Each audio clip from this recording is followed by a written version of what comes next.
I hope so. Canadians are amazing in terms of the support that they show. We got a lot of family and friends for sure that are making the trip that I know about. But I think there's a huge fan contingency, and who doesn't want to go to Australia or New Zealand to watch some soccer? So I think the Canadian support's going to be epic.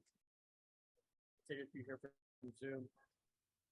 How monumental would it feel to be chosen? Is it to be selected for this World Cup? One that's projected to break records, has broken records, in terms of sponsorship, projected viewership, and just general awareness around the competition. Yeah, I mean, to be chosen for any World Cup is an honor.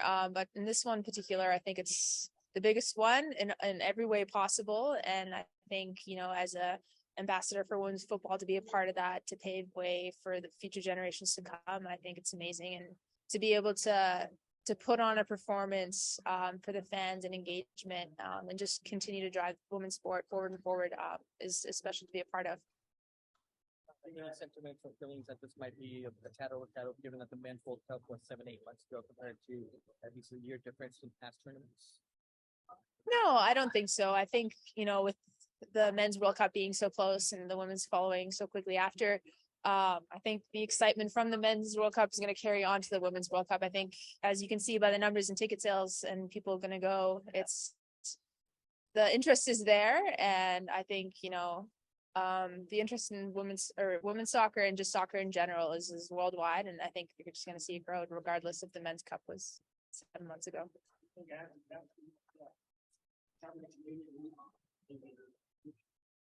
Absolutely. It's in the works. So a past player from the national team is working hard to establish a league in Canada with Project 8, and they're hoping to kick off in 2025. So that's the plan. Very excited. Our whole team, our motto has always been to leave football in Canada better than we found it. And I think we're finally on our way and trajectory to get that done. Got one more here. So in terms of you personally for this World Cup, what kind of support have you asked for in friends, family, teammates ahead of this World Cup? Is this one feeling different from others that you participated in? I think this one feels a little bit different in the sense that it's my last World Cup. I announced previously that I'll be retiring internationally. But no, I think it's just the continued support of friends and family, the unwavering support, regardless of a good performance, bad performance, result, any of that. But I think, the family and friends know the routine by now, how much they can message, when they can message, what they can say. But no, it's pretty special to have an amazing group in my corner to hold me up and support me with the way they do.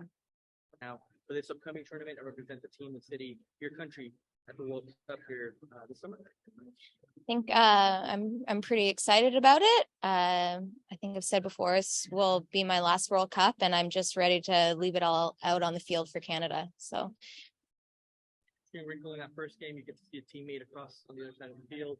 How do you guys kind of navigate that as the banter already started? No banter. We'll save it for after. But no, it's never really made a difference for me who's on the opposing team. I want to smash them regardless. For that, as a team, playing it's time to put all facts behind you for the consideration. How can you bring that all together? Well, it's definitely not behind us. We're still fighting that fight. But I think, Canada's a team that has a lot of experience, and we know how to leave things on the sideline. We did it, during a COVID Olympics, and we won a gold medal there. And I think just the experience that our team has, I just don't see that.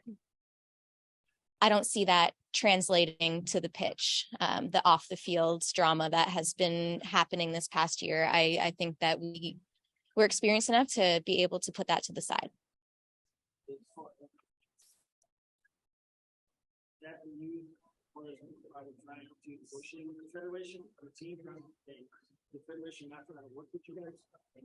It's definitely frustrating, and I feel for our player reps. I haven't been in the trenches dealing with it every day, and so it's not as mentally draining and exhausting. I definitely feel for our player reps, and I'm just ecstatic that we have such strong women on our team that are able to deal with that. And we're behind them 100% in everything they do. And obviously it's been frustrating for everyone, but for our player reps, especially being in it every day, I think it's been 10 times harder for them. So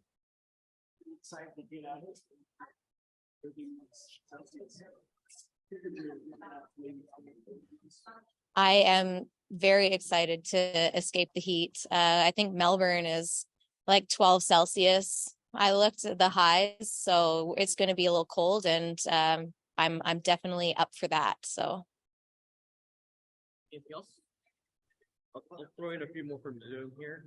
So, how monumental is it to be selected for this World Cup, one that's projected to break records and has broken records, whether in terms of sponsorship, attendance, and just to be viewership coming for this tournament as well?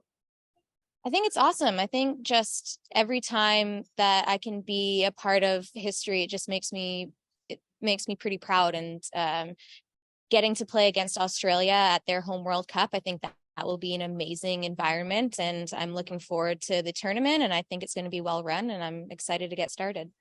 One here from Zoom. Do you feel like this World Cup might be overshadowed, given that the men's World Cup was 7-8 months ago rather than a whole year in between tournaments? I mean, who won it? Argentina? I'm just kidding, but no, I don't think it overshadows it. I think the women's game is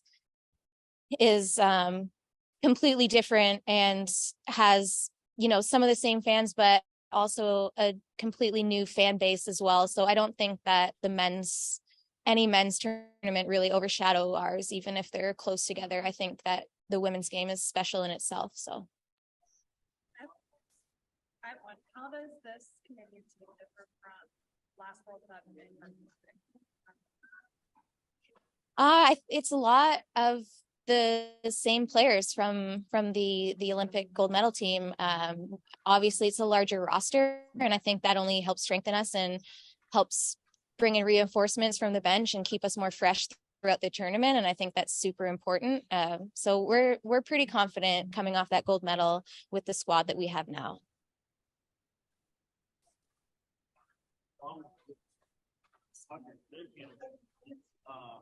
Even including without minutes,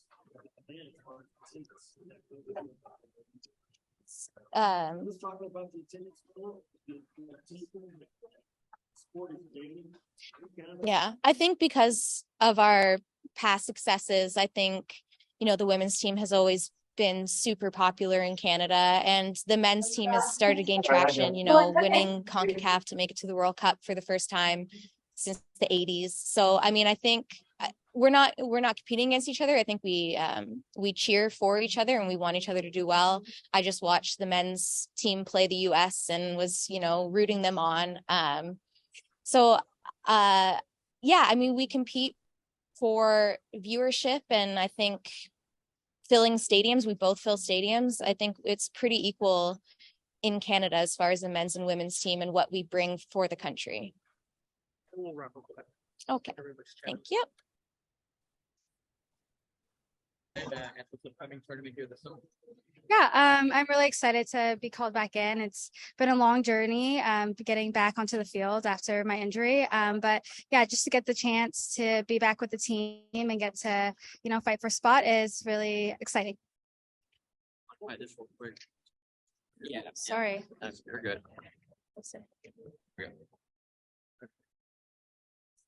So we've seen the momentum behind the recent growth in soccer overall, but also in women's sports.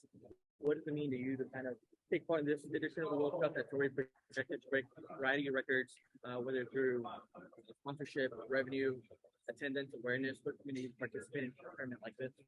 Yeah, it's super cool. I remember just being a young girl and my parents taking me to the 2003 World Cup and just being so excited to be in the stands and watching all these amazing women perform on such a high level. It's what made me want to be a professional soccer player and play for my country. And so to see how much the game has grown since then, and even since 4 years ago, yeah, it's super exciting to get to just see the game keep growing and being a part of that. attendance. You get to see Nichelle, teammate in the first game. What does it mean to play against a teammate here on this stage? Here in the tournament? It's cool. I mean, yeah, seeing Michelle's journey and getting to see like how amazing she's been with the dash this year. It's been so cool, and she definitely deserves to be at the World Cup and to represent Nigeria. But obviously, when we're on the field, we're going to compete, and but we'll be friends after. We'll talk and we'll hang out. But it's going to be a competitive game, and it always is when we play Nigeria. So I'm really excited for that one. Yep. Okay. I'll do a few here from Zoom. Okay. What are the feelings and emotions and prospects of experiencing the first World Cup since the Canadian women's team began their equal pay battle? Sorry, am I pointing at you or looking at you? Okay. Yeah, sorry. What can you So, what are the feelings, emotions, and thoughts that come with experiencing the first Women's World Cup since the Canadian women's team began their equal pay battle? Yeah, this is a really important tournament for us. Just we've had to fight for a lot over the last 3 years and to get what we deserve. And after coming off of Olympic gold medal and feeling like we still weren't getting the resources that we needed and the things we needed to compete for a top spot. It's really important that we go into this tournament and really just show the world what we deserve and show our association what we deserve. And so we're all fired up for so many reasons. But it's been a long journey to really get what we deserve as a team. Here, have you felt as though the run-up to this World Cup might be overshadowed by the Men's World Cup being 7 to 8 months ago rather than a whole year? You know what? I don't think it is. I think that there's excitement. There's momentum really from the Men's World Cup. I think people want to see more soccer and see a lot of more international soccer. And like we said, the women's game is growing. So I think people are excited to see this summer what these women are able to put out on the field. So I'm hoping that there's momentum from last year's World Cup.